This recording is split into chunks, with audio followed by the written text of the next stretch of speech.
ඕම් ශාන්ති 2021 12 මාස 21 වෙනි දින උදෑසන මුරලි බාප්දාදා මදුබන් සාරය සුමිහිරි දරුවනි ඔබගේ මුහුණු නිරතුරුවම ප්‍රබෝධමත්ව තබා ගන්න. ඒදිතරව සහ උද්‍යෝගයෙන් වදන් පවසන්න. එවිට ඔබ පවසන දේ අන් අය මත බලපෑමක් ඇති කරයි. ප්‍රශ්නය කිසිම මිනිසෙකුට සිදු කළ නොහැකි පියාගේ වගකීම කුමක්ද? පිළිතුර ලෝකයේ සාමය ස්ථාපිත කිරීම සහ අපවිත්‍ර ලෝකය පිවිතුරු කිරීම පියාගේ වගකීමයි. කිසිම මිනිසෙකුට ලෝකයේ සාමය ඇති කළ නොහැක.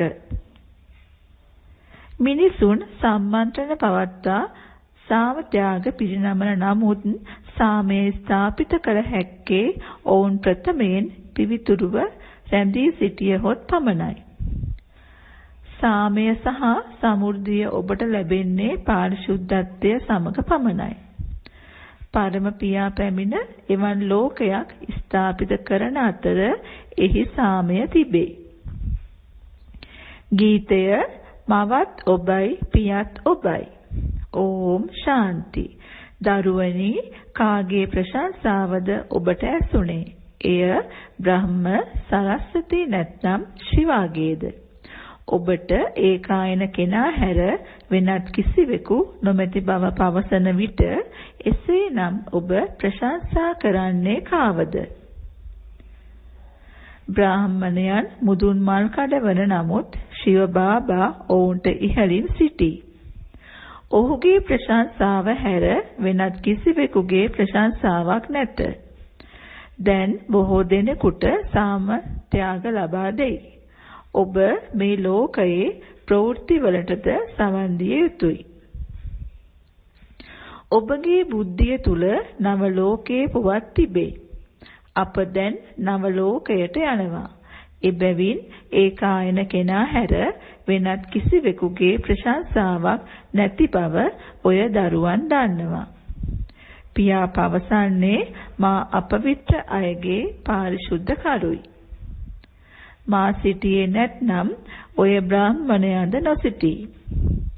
ඔය බ්‍රාහ්මණයින් දැන් ඉගෙනගෙන පියාගෙන් ඔබගේ උරුමය හිමි කර ගන්නවා. ශුද්‍රයින්ට උරුමය හිමි කරගත නොහැක. එබැවින් ශ්‍රේෂ්ඨත්වය පියාගේය. ආධ්‍යාත්මික සේවයේ යෙදෙන බ්‍රාහ්මණයන්ගේ සහ දේවතාවන්ගේ ප්‍රශංසාව තිබෙන නමුත් ශිව බාබා නොසිටියේ නම් ඔවුන් කිසිවෙකුගේ ප්‍රශංසාවක් නොතිබේ. ඔබ ගයන්නේ මගේ වන්නේ එක් ශිව බාබා හැර වෙනත් කෙනෙක් නොව. ඔබට උරුමය ලැබෙන්නේ ඔහුගෙන්ය. බාබා පවසන්නේ මට සාම ත්‍යාගයක් ලැබෙන්නේ නැත.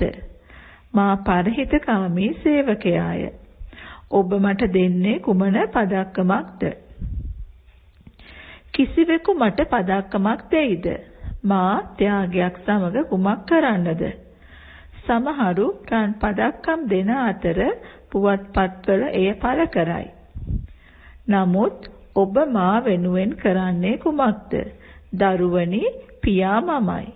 අපවිත්‍රාය පිවිතුරු කිරීම පියාගේ වගකීමයි. නාටකයට අනුව මා සෑම කෙනෙකුටම විමුක්තිය සහ ජීවන මුක්තිය පිරිනැමිය යුතුය. මෙවැනි කියමනකි. තත්පරයකදී ජීවන මුක්තිය ජනක් කර නම තිබී ඔහු පසුව අනුජනක් වූ ආකාරයෙන්ම ඔබටත් මෙහි එවන් නම් තිබේ. නිදසුනක් ලෙස මෙහි ලක්ෂ්මි ලෙස හැඳින්වෙන කෙනෙකුට බන්ධන දිවියක් තිබෙන නමුත් ඔබ සත්‍ය වශයෙන්ම ලක්ෂ්මි සහ නාරායන බවට පත් වෙමින් සිටිනවා. ಭಾರತයේ බොහෝ දෙනෙකුට එවන් නම් තිබේ. වෙනත් ආගම්වල අයට එවන් නම් තිබීම ඔබට අසන්නට නොලැබේ. ಭಾರತයේ එවන් නම් ඔවුන්ට තිබෙන්නේ ඇයි? මන්ද මෙය මුතුන් මිත්තන්ගේ සිහි වටනයක් බැවින්ය. එසේ නැත්නම් විශාල වෙනසක් තිබේ. ලක්ෂ්මී සහ නාරායන ලෙස හැඳින්වෙන මෙහි මිනිසුන් ස්වර්ණමය යුගයේ ලක්ෂ්මී සහ නාරායනගේ දේවාලවලට ගොස් හිස නමා ඔවුන්ට වැඳ නමස්කාර කරයි. ඔවුන්ට ශ්‍රී ලක්ෂ්මී සහ ශ්‍රී නාරායන යයි කියයි. ඔබට තමන්ව ශ්‍රී ලෙස හැඳින්විය නොහැක. අපවිත්‍රය ශ්‍රේෂ්ඨ වන්නේ කෙසේද? ඔවුන් පවසන්නේ අපවිත්‍ර සහ දූෂිත වන අතර ඔබ පිවිතුරු මෙන්ම පාපයෙන් තොරයි. ඔවුන්ද මනුෂ්‍යයන් විය. ඔවුන් අතීතයේ පැවතුණා. වෙනත් කිසිවෙකු මෙම දේවල් නොදනී. පියා මෙහි අසුන්ගෙන ඔබට විස්තර කරන අතර ඔබට සෑම අන්දමකම උපදෙස් ලබා දෙයි. දැන් බහුරූපී ප්‍රතිමාවේ පින්තූරයද තිබිය යුතුය. දේවතාවන් අවසානයේදී ශුද්‍රයන් වෙයි. විවිධත්වයක් තිබේ. වෙනත් කිසිවෙක් එවන් බහුරූපී පිළිරුවක් නිර්මාණය කර නැත. උපත් 84ක් ගන්නේ ඔබ පමණක් වන අතර පිදුම් ලබන්නට සුදුසු වී ඉන්පසුව වඳින්නන් වන්නේ ඔබ පමණයි. මෙතරම් වඳින්නන් බොහොමයකට පිදුම් ලබන්නට සුදුසු ජීවාත්ම බොහොමයක් සිටී. එබැවින් ඔවුන් බොහෝ ප්‍රතිමා නිර්මාණය කර තිබේ. ඔවුන් හනුමාන්ව පවා පිදුම් ලබන්නට සුදුසෙක් බවට පත් කර ඇත. එබැවින් බහුරූපී පිළිරුවේ පින්තූරයද අවශ්‍යයි. අප උපත් 84ක් ගන්නා පදනම මත ගණනය කිරීමක් තිබිය යුතුය. මුදුන් ගැටයද ඉහළින් පෙන්විය යුතුය. මෙය ගෘහස්ත මාවත බැවින් විෂ්ණුගේ ස්වරූපය හොඳයි. බ්‍රාහ්මණයන්ගේ මුදුනේ ගැටයද පැහැදිලිව පෙන්විය යුතුය. එහි යමක් ලිවීමටද හැකිවන පරිදි පින්තූරය ඊටා විශාලව සෑදිය යුතුය. ඔබට ඊටා පහසුවෙන් විස්තර කිරීමක් කළ හැක. ඇත්ත වශයෙන්ම බාබාට කිසිම ත්‍යාගයක් ලැබෙන්නේ නැත. තෑගි ලැබෙන්නේ ඔබටයි. ඔබ සාමය පාරිශුද්ධත්වය සහ සමෘද්ධියේ රාජධානිය ස්ථාපනය කරයි. ඔබට ඕනෑම කෙනෙකුට මෙසේ පැවසිය හැක. මෙය ස්ථාපිත කරන්නේ අපයි. අප බොහෝ සෙයින් සේවය කරන නිසා ත්‍යාගයක් ලෙසින් අපට ලෝකේ ආධිපත්‍ය හිමි වනවා. මෙය වටහා ගැනීමට ඉතා හොඳ දෙයකි. මෙහි කෙනෙකුට කුමන සාම ත්‍යාගයක් ලැබෙයිද? ඔබට මෙසේ ලිවිය හැක. ශ්‍රීමත් අනුගමනය කිරීමෙන් අපි වසර 2500කට පාරිශුද්ධත්වය සාමය සහ සමෘද්ධිය ස්ථාපිත කරනවා. කෙසේ වෙතත් ඔය දරුවන්ට එතරම් කුල්මත් භාවයක් නැත. කුල්මත් වන්නේ කවුරුන්ද? එසේ වන්නේ ශිව බාබාද? සම්පූර්ණ කුල්මත් බව ඇති අය එම කුල්මත් බවින් විස්තර කරනු ඇත. ප්‍රථමයෙන්ම බ්‍රහ්මාට කුල්මත් බව තිබේ. ශිව බාබා මෙසේ පවසන්නේ ඒ නිසාය. පියා අනුගමනය කරන්න. ඔබද එවන් ශ්‍රේෂ්ඨ උත්සාහ දරන්නන් විය යුතුය. මෙම බාබා පවසන්නේ අපට පියාගෙන් ඉගැන්වීම් ලැබෙනවා. ඔබටද ශිව බාබා සිහිපත් කළ හැක. අපි උත්සාහ දරන්නන්. ශිව බාබා පවසන්නේ සෑම කෙනෙක්ටම පිවිතුරු කිරීම මගේ වගකීමයි. එබැවින් ඔබ මට ප්‍රශංසා කරන්නේ කුමටද? ඔබ මට දෙන ත්‍යාගය කුමක්ද? මගේ මෙම වගකීම වෙනත් කෙනෙක් ගන්නේ කෙසේද? මෙකල බොහෝ මිනිසුන්ට සාම ත්‍යාග ලැබේ. ඔබට ඔවුන්ගෙන් මෙසේ විමසිය හැක. ඔබට සාමය ස්ථාපිත කිරීමට හැකි වේද? සාමය ස්ථාපිත කරන්නේ ඒකායන පියා පමණයි. ප්‍රථමයෙන් පාරිශුද්ධත්වය තිබිය යුතුය. සාමය පවතින්නේ සාම දේශයේ සහ සතුටු දේශයේය. අශාරීරික ලෝකයේ සහ ශාරීරික පාරාදීසයේ සාමය ස්ථාපිත කරන්නේ කවරෙක්ද කියා විස්තර කළ යුතුය. ඔබ කන්නලව් කරන්නේ පැමිණ පිවිතුරු ලෝකය ස්ථාපිත කරන්න. මෙය විස්තර කරන්නේ කවුද? දෙදෙනාම සිටින්නේ එකටයි.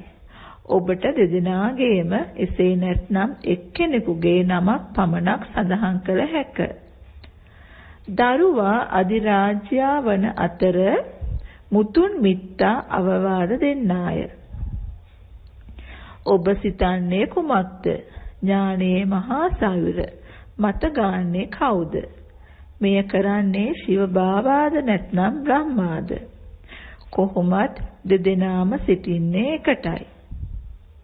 හකුරු සහ හකුරු තිබෙන මල්ල පමණයි මෙය දන්නේ.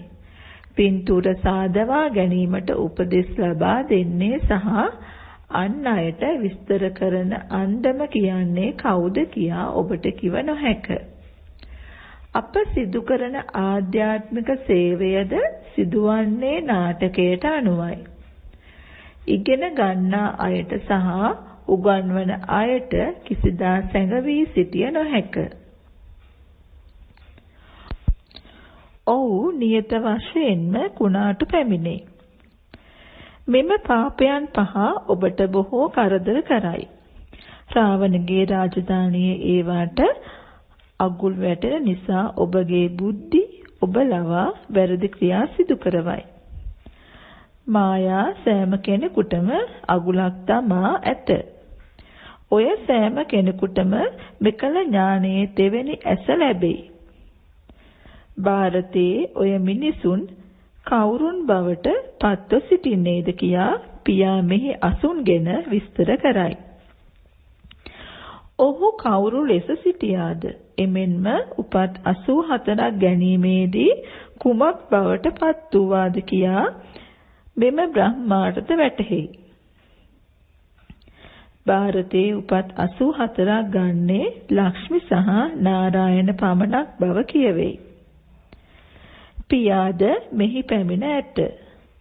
ශිවාගේ උපන්දිනය සිදුවන්නේද ಭಾರತයේය. බාබා පවසන්නේ මා අපවිත්‍ර ලෝකයට පැමිණ අපවිත්‍ර සිරුරක් තුලට ඇතුළු වෙමි. අංක 1 පිවිතුරු ජීවාත්මය එවිට අංක 1 අපවිත්‍ර ජීවාත්මය වෙයි. මෙකල සෑම කෙනෙක්ම අපවිත්‍රයි. මෙම ඥානය සේවයට ලැබි දරුවන්ගේ බුද්ධිය තුල දවස පුරාම තිබේ. පියා පවසන්නේ නිවසේ වාසය කරන අතර ප්‍රථමයෙන් පිවිතුරුව රැඳී සිට බාබා සිහි කරන්න. ආධ්‍යාත්මික හමුවීම් පැවැත්වෙන්නේ උදෑසන සහ සවසයි. දිවා කාලය පුරා ඔබට ගෘහයේ සහ සම්බන්ධතා සහ භක්තිය තිබේ. සමහරු එක්කෙනෙක්වත් තවත් සමහරු තවත් කෙනෙක්වත් වන්දනා කරයි. ඇත්ත වශයෙන්ම ඇගේ සැමියා ඇගේ සියල්ල බවත් එබැවින් ඇය වෙනත් කිසිවෙකු වන්දනා කිරීම අනවශ්‍ය බවත් මනාලියකට කියයි. ඇය සලකන්නේ ඇගේ සැමියා ඇගේ දෙවියන් සහ ගුරු බවයි. කෙසේ වෙතත් පාපේ ගැලෙන අය ගැන මෙසේ නොකිව යුතුය. සියලුම සැමියන්ගේ සැමියා වන්නේත් සියලු ගුරුන්ගේ ගුරු වන්නේත් ඒකායන අශාරීරික පරම පියා පරමාත්ම ජීවයයි. ඔබ සෑම කෙනෙක්ම එක් මනාලයාගේ මනාලියන්ය.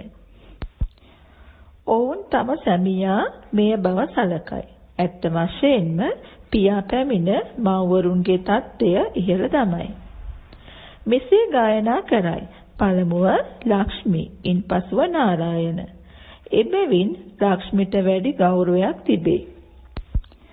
දිව්‍ය ලෝකයේ අධිපතියන් වීම ගැන බොහෝ කුල්මත් බව තිබිය යුතුය. ඔබ පෙර චක්‍රයේද ශිවාගේ උපන් දිනය සැමරුවා. බාබා පැමිණ දිව්‍ය ලෝකය ස්ථාපිත කළා. පියා පැමිණ රාජයෝගාව උගන්වනවා. අපගේ රාජධානිය හිමි කර ගන්නා අතර පැරණි ලෝකය විනාශ වීමටද යනවා.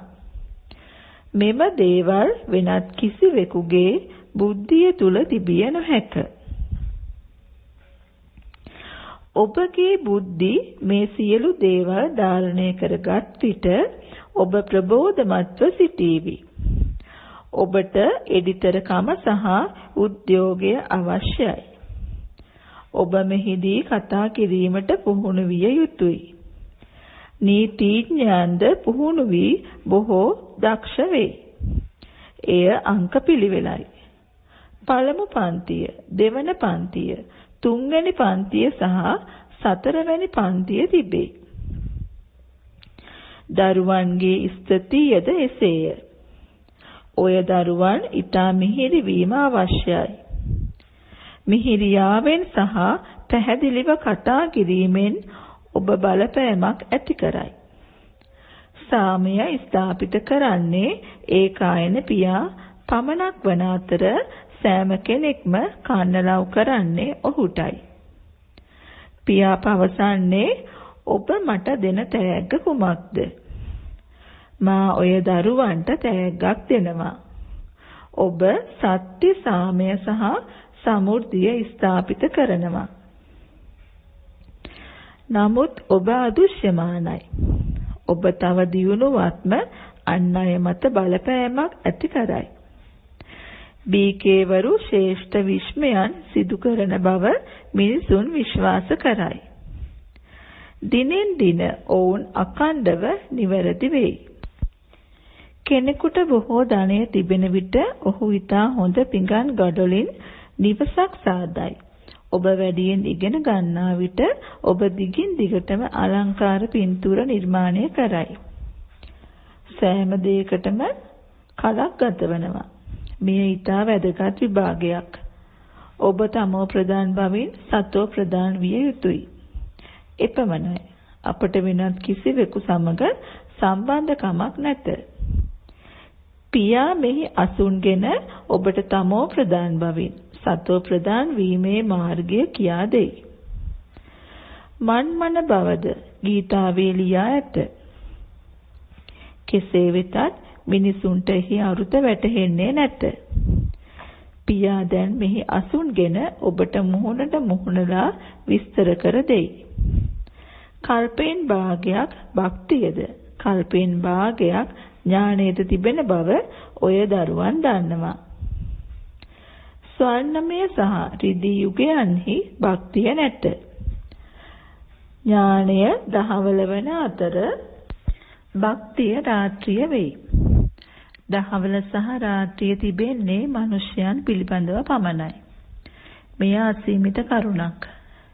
බ්‍රහ්මගේ දහවල සහ බ්‍රහ්මගේ රාත්‍රිය දහවල් කාලයේදී එය ලක්ෂ්මි සහ නාරායණගේ රාජධානියයි.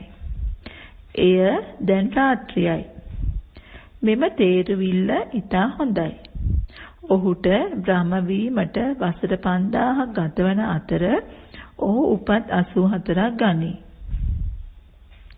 ඔබ නැවත වරක් දේවතාවන් වන බව ඔබ පවසනු ඇත.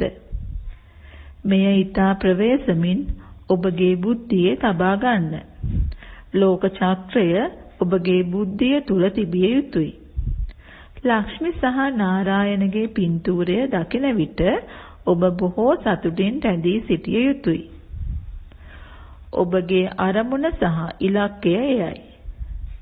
ඔබ සාමාන්‍ය මිනිසෙකුගෙන් නාරායණ බවට පරිවර්තනය වීම සඳහා රාජයෝගාව හදාරනවා.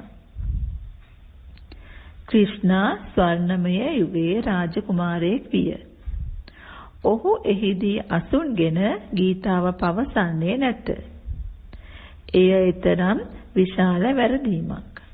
එම වැරද්ද ගැන පියා හැර වෙනත් කිසිවෙකුට ඔබට කිව නොහැක. ඔය දරුවන් මෙය දන්නා නමුත් අන් සෑම කෙනෙක්ම විෂ සාගරයේ දිගින් දිගටම හුස්ම සිර කරගනිමින් සිටිනවා. මායා බොහෝ දෙනෙක්ව ඔවුන්ගේ බෙල්ලෙන් අල්ලා කානුවට විසි කර දමයි. පියා පවසන්නේ කානුවට වැටෙන්න එපා. එසේනම් ඔබට බොහෝ පසුතැවිලි වන්නට සිදුවේ. ඔබට පසුතැවිලි වන්නට සිදු නොවීම සඳහා පියා ඔබට විස්තර කරයි. සමහරුන්ට බොහෝ උද්‍යෝගයේ ඇති බැවින් ඔවුන් විගසින් පියාට කීකරු වෙයි. සමහරු ලියන්නේ බාබා මා දැනටමත් විවාහ ගිවිසගෙන. එබැවින් මා දැන් කළ යුත්තේ කුමක්ද? බාබා පවසන්නේ විස්මයන් පෙන්වන්න. ඇයගේ සැමියාගේ අන පිළිපැදිය යුතු බව ඇයට කල් තියාම කියන්න. මෙසේ පවසන්න. ඔබ පිවිතුරුව රැඳී සිටින බවට සහතික විය යුතුය. ඔබ ඇයට පවසන ඕනෑම දෙයකට ඇය කීකරු වන බව ඇය කල් තියාම ලිඛිතව ලබා දිය යුතුය. මෙම සහතිකය ලබා දීමෙන් අනතුරුව ඇයව පිළිගන්න. ඉන්පසු ඔබට කරදර වීමට අවශ්‍ය වන්නේ නැත. කුමාරියකට මෙය ලිඛිතව ලබාගත නොහැක. ඇය බලකර කියා සිටිය යුත්තේ මට විවාහ වීමට අවශ්‍ය නැහැ. කුමාරින් ඊතා ප්‍රවේශම් විය යුතුය. අච්චා. බාබා පවසන්නේ මා කවුරු කියා සිතාගෙනද ඔබ මට අහෝ පාරිශුද්ධ කරුවානෙනි පැමිණ අපව පිවිතුරු කරන්න කියා පවසන්නේ. මා කළ යුතු කාර්ය මෙය පමණක්ද? පියා දරුවන් සමග විහිළු කරයි. ඔබ කන්නලව් කරන්නේ බාබා අපි අපවිත්‍ර වෙලා පැමිණ අපව පිවිතුරු කරන්න. බාබා විදේශයකට පැමිණේ. එබැවින් මෙය අපවිත්‍ර ලෝකයයි. මා මෙම කෙනා තුලට ඇතුළු වී ඔබව පිවිතුරු කළ යුතුය. එවිට මෙම කෙනා පැමිණ අලුත් ශරීරයක් හදාගනු ඇත. මට මගේ භාග්‍යයේ මෙයවත් නැහැ. මා පැමිණිය යුත්තේ අපවිත්‍ර සිරුරකින්ය. මෙම දැනුම ඇසීමෙන් බොහෝ මිනිසුන් විශාල සතුටක් අත්විඳී. මෙය ඊතරම් ශ්‍රේෂ්ඨ දැනුමක්. එබැවින් ඔබ සම්පූර්ණයෙන් උත්සාහ දැරිය යුතුය. හොඳින් උත්සාහ දරන්නන්ගේ නම් බාබාගේ ප්‍රශංසාවට ලක් වේ. තමන් දිව්‍ය ලෝකයේ සිටින බව විශ්වාස කරමින් මිනිසුන් ප්‍රීතියෙන් සමරයි. මෙහිදී ඔබ ඉවසා දරා ගත යුතුයි පියා ඔබට කුමක් කැව්වත් ඔබව කොහේ අසුන් ගැන්නුවත් සෑම පියවරකම ශ්‍රීමත් අනුගමනය කරන්න. අච්චා. සුමිහිරි ආදරණීය බොහෝ කලක් නැති වී සිට දැන් හමු වුණ දරුවන්ට ඔබගේ මව පියා බාප් දාදා සෙනෙහසින් සිහිපත් කර සුබ උදෑසන ප්‍රාර්ථනා කරයි. ආධ්‍යාත්මික පියාගෙන් ආධ්‍යාත්මික දරුවන්ට নমස්කාර. දානේ සඳහා සාරාංශය 1.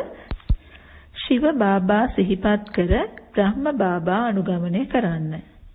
බ්‍රහ්ම බාබා හා සමානව උසස් උත්සාහයක් දරන්න. දේවමය කුල්මත් භාවය පවත්වා ගන්න. 2.